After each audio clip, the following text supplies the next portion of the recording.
There's no feeling more intense than starting over.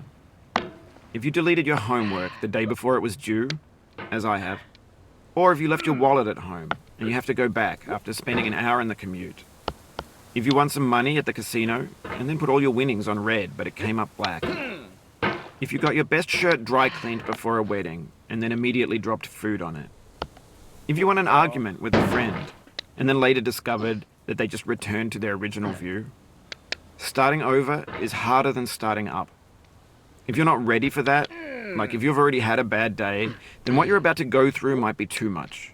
Feel free to go away and come back. I'll be here. Alright, thanks for coming with me on this trip. I'll understand if you have to take a break at any point. Just find a safe place to stop and quit the game. And don't worry, I'll save your progress, always. Even your mistakes. This game is a homage to a free game that came out in 2002, titled Sexy Hiking. The author of that game was Jazzuo, a mysterious Czech designer who was known at the time as the father of B games. And B games are rough assemblages of found objects. Designers slap them together very quickly and freely, and they're often too rough and unfriendly to gain much of a following. They're built more for the joy of building them than as polished products. In a certain way, Sexy Hiking is the perfect embodiment of a B game. It's built almost entirely out of found and recycled parts, and it's one of the most unusual and unfriendly games of its time. In it, your task is simply to drag yourself up a mountain with a hammer. And that act of climbing, in the digital world or in real life, has certain essential properties that give the game its flavor. No amount of forward progress is guaranteed. Some cliffs are too sheer or too slippery. And the player is constantly, unremittingly in danger of falling and losing everything. Anyway, when you start Sexy Hiking, you're standing next to this dead tree that blocks the way to the entire rest of the game. It might take you an hour to get over that tree, and a lot of people never got past it.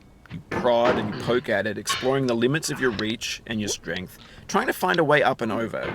And there's a sense of truth in that lack of compromise. Most obstacles in video game worlds are fake. You can be completely confident in your ability to get through them once you have the correct method or the correct equipment or just by spending enough time. In that sense, every pixelated obstacle in Sexy Hiking is real. The obstacles in Sexy Hiking are unyielding, and that makes the game uniquely frustrating. But I'm not sure Jazzuo intended to make a frustrating game. The frustration is just essential to the act of climbing, and it's authentic to the process of building a game about climbing. A funny thing happened to me as I was building this mountain. I'd have an idea for a new obstacle, and I'd build it, test it, and it would usually turn out to be unreasonably hard. But I couldn't bring myself to make it easier. It already felt like my inability to get past the new obstacle was my fault, as a player rather than as a builder. Imaginary mountains build themselves from our efforts to climb them, and it's our repeated attempts to reach the summit that turns those mountains into something real. When you're building a video game world, you're building with ideas, and that can be like working with quickset cement. You mold your ideas into a certain shape that can be played with, and in the process of playing with them, they begin to harden and set until they're immutable, like rock. And at that point, you can't change the world. Not without breaking it into pieces and starting fresh with new ideas. For years now, people have been predicting that games would soon be made out of prefabricated objects, bought in a store and assembled into a world. And for the most part, that hasn't happened, because the objects in the stores are trash. I don't mean they look bad or that they're badly made, although a lot of them are. I mean they're trash in the way that food becomes trash as soon as you put it in the sink. Things are made to be consumed and used in a certain context, and once the moment is gone, they transform into garbage. In the context of technology, those moments pass by in seconds. Over time, we've poured more and more refuse into this vast digital landfill that we call the internet. It now vastly outnumbers and outweighs the things that are fresh and untainted and unused. When everything around us is cultural trash, trash becomes the new medium, the lingua franca of the digital age. And you can build culture out of trash. But only trash culture. B games, B movies, B music, B philosophy. Maybe this is what digital culture is. A monstrous mountain of trash, the ash heap of creativity's fountain. A landfill with everything we ever thought of in it. Grand, infinite, and unsorted. There's 3D models of breakfast, Gen X's fanfic novels, Scan magazines, green screen Shia LaBeouf, banned snuff scenes on LiveLeak. Facebook's got lifelike bots with unbranded adverts and candid shots of Kanye and Taylor Swift mashups, car crash epic failed GIFs, Russian dashcam vids, discussions of McRibs, discarded, forgotten, unrecycled, muddled, rotten, untitled. Everything's fresh for about 6 seconds, until some newer thing beckons, and we hit refresh. And there's years of persevering, disappearing into the pile, out of style, out of sight. In this context, it's tempting to make friendly content that's gentle, that lets you churn through it but not earn it.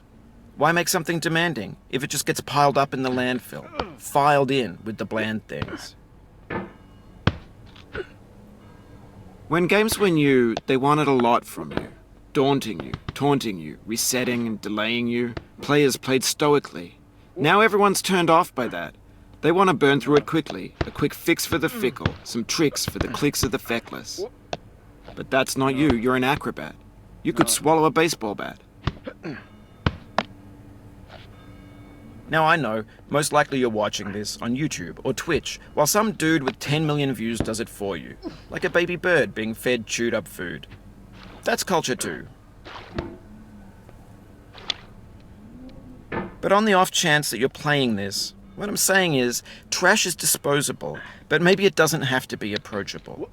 What's the feeling like? Are you stressed? I guess you don't hate it if you got this far, feeling frustrated. It's underrated. An orange is sweet, juicy fruit locked inside a bitter peel. That's not how I feel about a challenge. I only want the bitterness. It's coffee. It's grapefruit. It's licorice.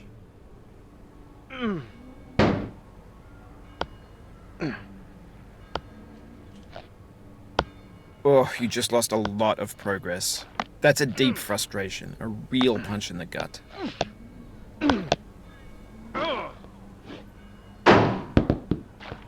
Oof, sorry about that. Oh, it happened again. Keep on trying, don't let it get to you.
This thing that we call failure is not the falling down, but the staying down. Mary Pickford.